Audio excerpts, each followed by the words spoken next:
Hola a todos. Ante la invasión de un país más grande, ¿cómo puede defenderse una nación más pequeña? Ucrania encontró la respuesta a través de una revolución de inteligencia sin precedentes. Con el apoyo encubierto de la CIA y de las agencias de inteligencia occidentales, Ucrania consiguió cambiar las tornas frente al poderío de Rusia.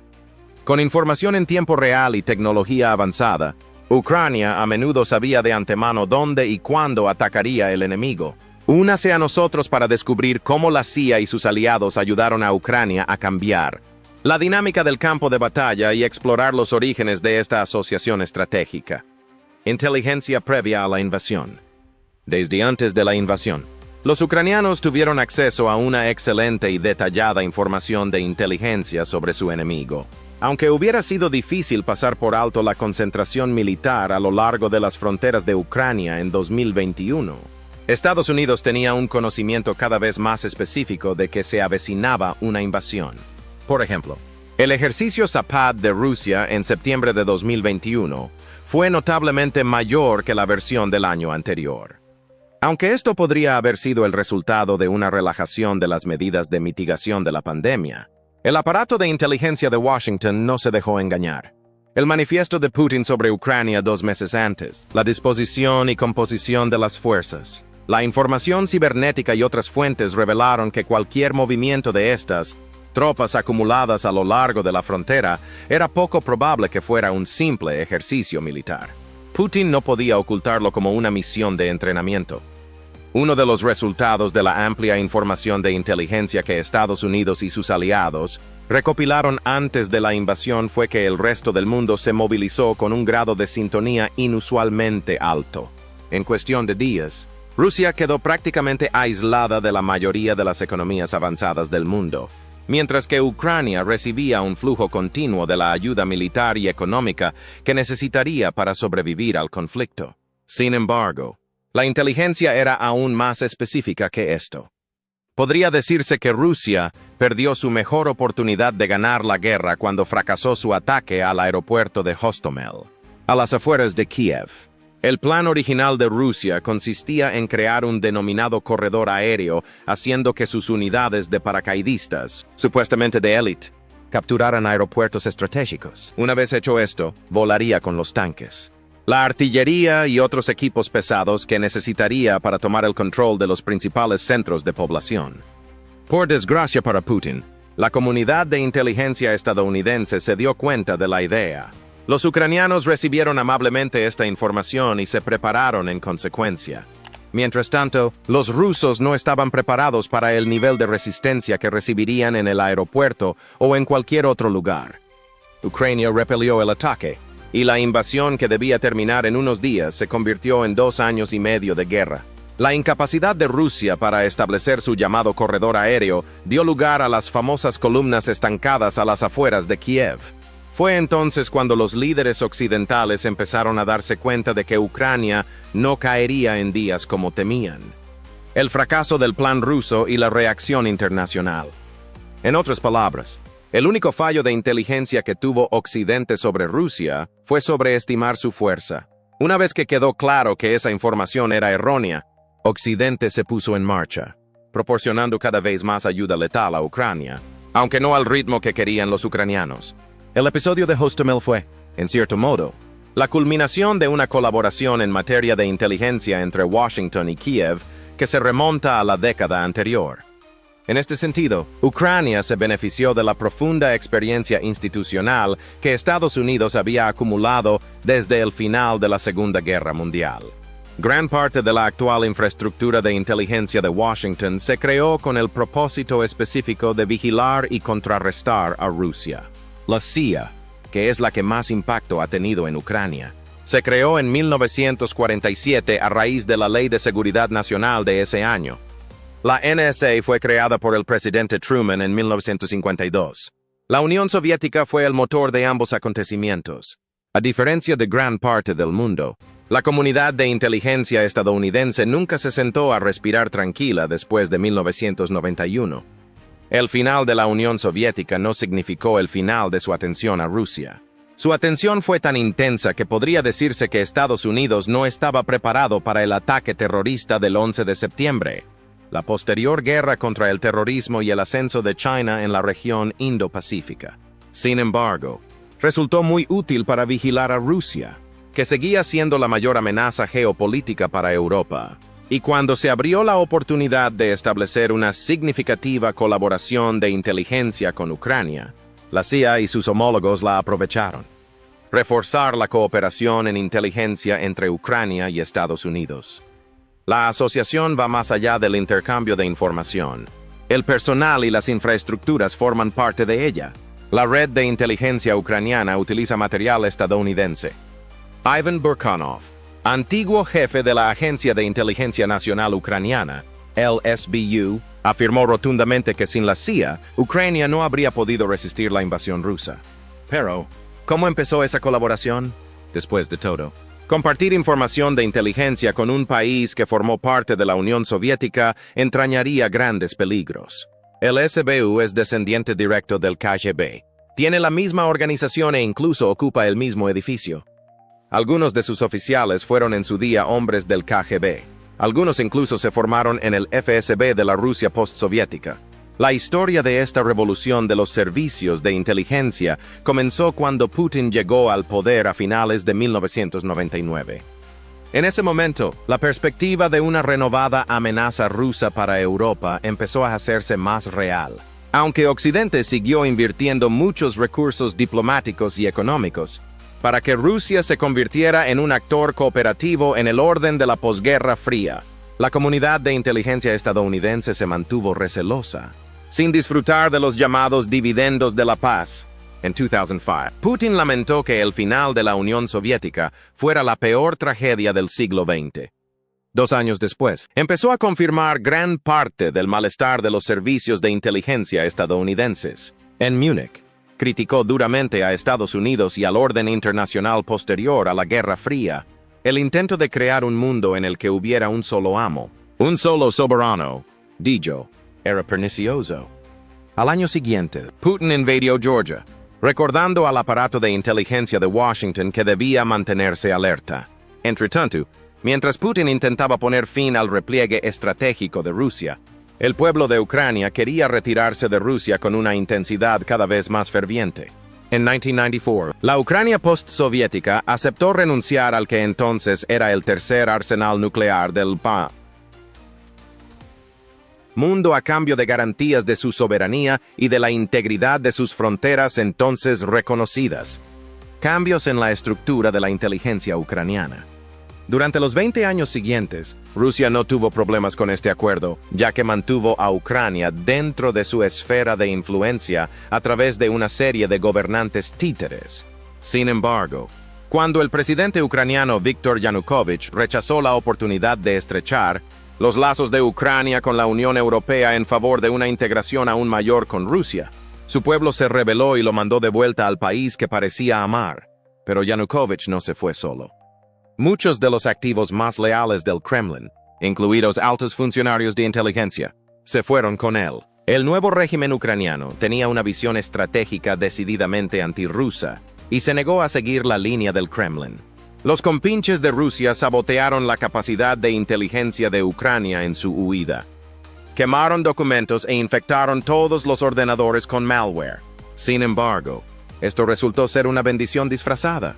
El hombre al mando del nuevo gobierno era Valentin Navalchenko. Las agencias de inteligencia occidentales le conocían. Era un veterano de los servicios de inteligencia que ya se había puesto en contacto con sus homólogos occidentales, pero los acontecimientos políticos a partir de la década de 1990 impidieron la creación de una buena relación de inteligencia. Navalchenko comprendió que tenía que volver a poner en marcha el SBU desde cero y quería la ayuda de la CIA para ello. Sin embargo, tenía un problema entre manos. Puede que la CIA estuviera de acuerdo con Navalchenko, pero la agencia no lo estaba con el SBU. Estaba tan infiltrada por espías rusos que la CIA la consideraba una rama del FSB ruso. Sin ir más lejos, cuando el entonces director de la CIA, John Brennan, realizó una visita supuestamente secreta poco después, los trolls rusos de las redes sociales se burlaron de él y telegrafiaron su viaje al mundo entero. Puede que los principales espías huyeran con el ex dirigente, pero el SBU seguía estando fuertemente infiltrado. Pero Washington no estaba dispuesto a desperdiciar la oportunidad que se le presentaba. Acordó una asociación limitada con Navalchenko. Le ayudaría a acabar con los espías rusos en el SBU. También compartiría inteligencia sobre los separatistas en Ucrania, pero no información que pudiera utilizarse en un contexto militar. La administración Obama no quería hacer esto último. Seguía creyendo que podría reparar las relaciones con Rusia y no quería arriesgarse a crear nuevos problemas de seguridad para una Europa militarmente poco preparada mientras intentaba su estrategia de pivote hacia Asia a raíz de la rápida aparición de una amenaza china mucho más formidable. Navalchenko se sintió decepcionado por ello, pero hizo todo lo que pudo para ayudar a que la relación floreciera. En una entrevista realizada 10 años después, Navalchenko recordaba que, en el plazo de una semana, el 90% de los altos cargos de la SBU habían sido despedidos. Navalchenko comprendió que acabar con los activos rusos en el SBU era lo primero que tenía que hacer para demostrar a Washington que Ucrania se tomaba en serio la idea de salir de la órbita rusa. Afortunadamente para él, la inteligencia estadounidense se había infiltrado profundamente en las redes de espionaje rusas. Al fin y al cabo, llevaba casi un siglo haciéndolo. Ambos cooperaron y empezaron a eliminar espías rusos.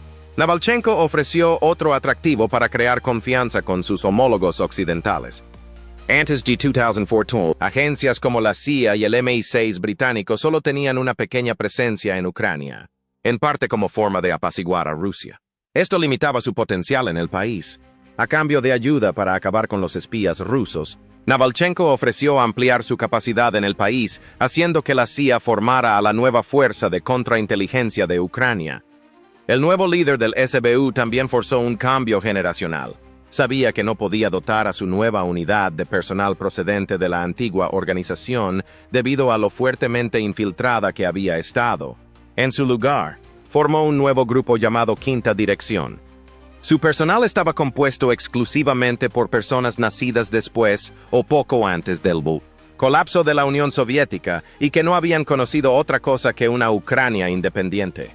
La nueva postura del SBU no tardó en demostrar su eficacia, ya que Navalchenko desplegó a sus agentes para erradicar a los espías rusos por toda Ucrania. Kherson era un punto especialmente conflictivo.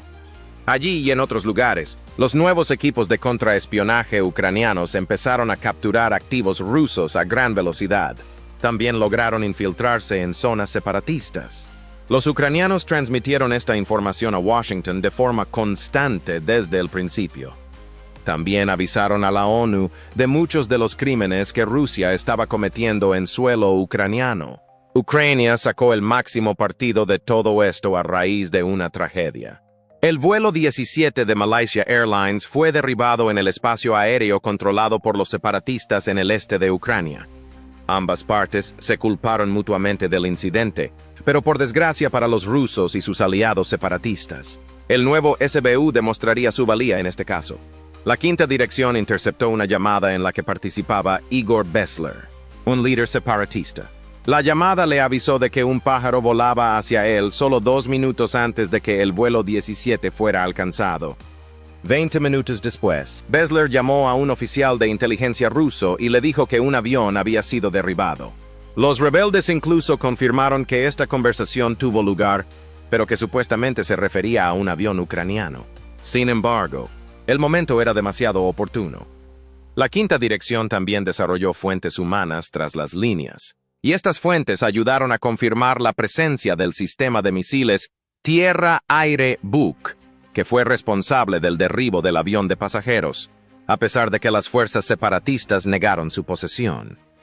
El episodio del vuelo 17, que ya había impresionado por la capacidad de Ucrania para acabar con los espías rusos, resultó ser un importante punto de inflexión para la floreciente relación que la CIA mantenía con su homóloga ucraniana. La calidad de la información sobre el avión y la rapidez con la que se obtuvo convencieron a Obama y a Brennan para aumentar el nivel de cooperación. La contribución de la inteligencia en los conflictos.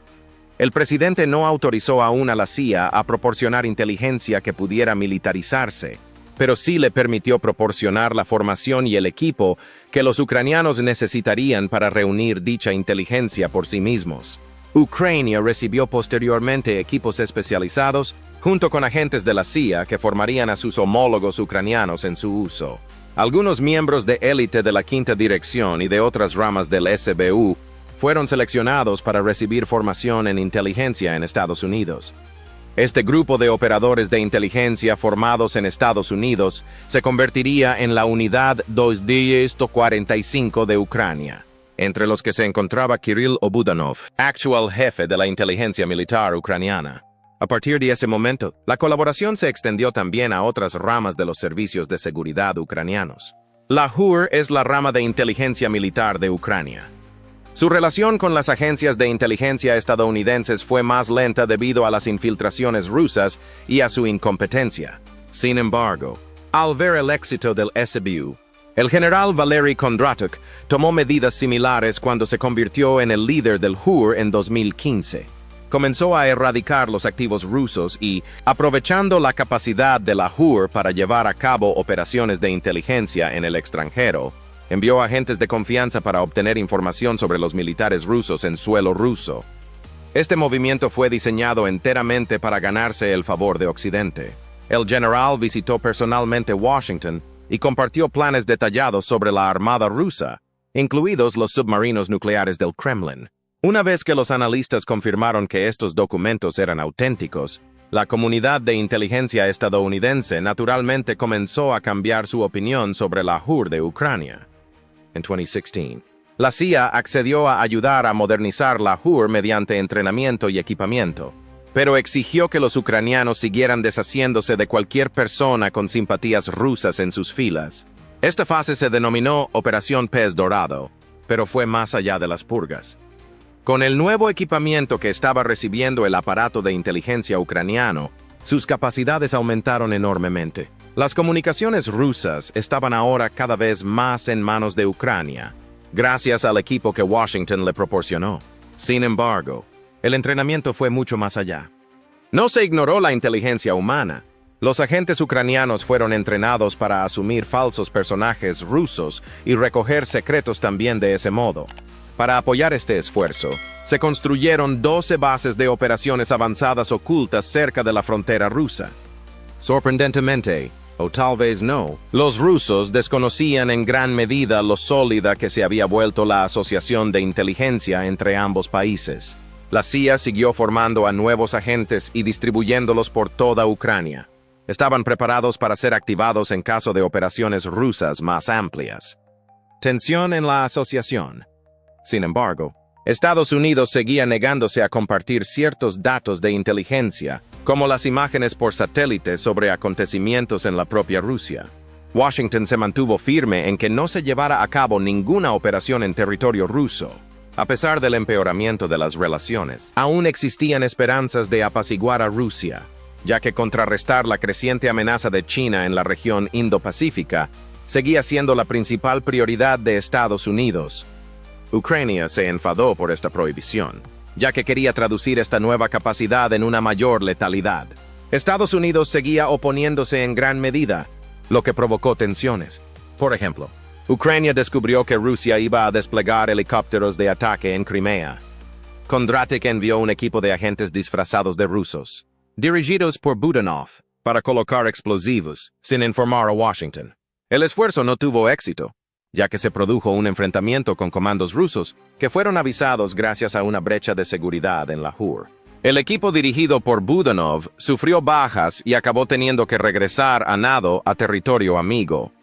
Fue una hazaña extraordinaria, pero la operación fallida le costó el puesto a Kondratyuk. Las repercusiones en Washington de la fallida incursión en Crimea fueron enormes y pusieron aún más de manifiesto los problemas de seguridad de Ucrania, ya que una llamada del vicepresidente Biden al presidente ucraniano Petro Poroshenko fue interceptada y filtrada en Internet. Esta filtración agravó las consecuencias y dio lugar a que muchos funcionarios estadounidenses de seguridad nacional pidieran que se pusiera fin a la colaboración de la CIA con Ucrania. Sin embargo, la colaboración resultó ser demasiado valiosa como para ponerle fin. Los esfuerzos ucranianos vertían inteligencia sobre Rusia en la sede de la CIA en Langley, Virginia, ayudando a la ya significativa penetración de Estados Unidos en su antiguo enemigo de la Guerra Fría, al final de la administración Obama. La asociación había producido tales resultados que equipos rusos como aviones no tripulados acababan rutinariamente en manos de la CIA. Estos aviones no tripulados fueron rápidamente sometidos a ingeniería inversa, y su cifrado fue descifrado. Mientras tanto, al día siguiente de la fallida incursión en Crimea, se produjo una explosión en la parte separatista de Donetsk Oblast que se cobró la vida de un comandante local, Arsen Pavlov. Fue una demostración de la capacidad de Ucrania para combinar inteligencia y letalidad, a pesar de las dudas de Estados Unidos al respecto. Resultados y efectos a largo plazo. La administración Trump entrante añadió una nueva amenaza a la alianza. Sin embargo, influyentes funcionarios de la administración, como el director de la CIA y posterior secretario de Estado, Mike Pompeo, y el asesor de Seguridad Nacional, John Bolton, le convencieron de mantener y ampliar el programa, construyendo más bases en Ucrania. Los esfuerzos dieron sus frutos rápidamente, ya que un esfuerzo conjunto entre la CIA y la URSS llevó a un oficial de inteligencia ruso a entregar datos que confirmaban los vínculos del Kremlin con el grupo de hacking Fancy Bear, que tenía, entre otras cosas, una afición por hackear las campañas de partidos políticos y candidatos occidentales para crear caos electoral. En 2021, cuando Rusia estaba reuniendo sus fuerzas para una invasión, el nivel de penetración de la seguridad del Kremlin era tan amplio que los funcionarios de inteligencia occidentales y ucranianos sabían que se estaba preparando una invasión cuando ni siquiera los generales de las unidades rusas que se estaban acumulando en la frontera tenían ni idea. La alianza de inteligencia llegó incluso a adquirir el plan para atentar contra el presidente Zelensky, junto con una lista de simpatizantes rusos de alto nivel a los que Putin y sus oficiales consideraban sustitutos aceptables de los líderes ucranianos que pretendían deponer. Como resultado, Ucrania acorraló rápidamente a las posibles fuentes de desunión dentro de sus filas. Cuando llegó la invasión, se levantaron todas las restricciones norteamericanas a la hora de proporcionar inteligencia militar procesable para derrotar a Rusia. Los convoyes rusos fueron expuestos y señalados a las emboscadas ucranianas. Se identificaron objetivos de alto valor. Se enviaron a los equipos HIMARS ucranianos y se eliminaron. La escasa seguridad de las señales rusas ayudó enormemente a las asociaciones de inteligencia estadounidenses y ucranianas en esta labor. Mientras tanto, los agentes que la CIA había entrenado en todo el país en los años anteriores entraron en acción. Estos agentes se convirtieron en el núcleo de la insurgencia ucraniana en las zonas ocupadas por Rusia. Y el hecho de que exista tal insurgencia es el resultado de un fallo masivo de la inteligencia rusa antes de la guerra. En contraste con la evaluación cada vez más precisa de la zona que estaban obteniendo la CIA y sus aliados ucranianos, el aparato de inteligencia ruso era tan incompetente que ignoró los datos de sus encuestas, que sugerían que gran parte de la población ucraniana estaba dispuesta a ir a la guerra para resistirse a una incursión militar rusa. Como resultado de los fracasos del FSB, Putin se creyó aún más sus exageraciones. La idea de que la población recibiría a los soldados rusos como libertadores y les arrojaría flores a los pies partió del FSB. La incompetencia desempeñó un papel importante, pero el fracaso del FSB antes de la guerra fue también otro ejemplo del éxito de la asociación que los ucranianos establecieron con la comunidad de inteligencia estadounidense una década antes. Gracias a esa colaboración se pudo erradicar gran parte de la infiltración rusa en la sociedad ucraniana. Puede que no lo supieran, pero el FSB y sus socios operaban cada vez más en la oscuridad y, quizás arrogantes por su éxito anterior, sobreestimaron sus capacidades. Esto describiría también la actitud de Rusia sobre Ucrania en su conjunto. Si Rusia hubiera lanzado su invasión a gran escala hace 10 años, la historia de Ucrania podría haber resultado muy diferente. Sin embargo, la inteligencia a la que Ucrania tiene ahora acceso y la fuerza de operativos veteranos que acumuló a partir de 2014 la han mantenido en la lucha contra su vecino más grande y más rico 2 años y medio después. Y así es como el apoyo de la CIA ha influido significativamente en el conflicto de Ucrania. Si este video te ha parecido esclarecedor, no olvides darle a me gusta, dejar un comentario y suscribirte para recibir más contenido. Gracias por acompañarnos. Nos vemos en el próximo video.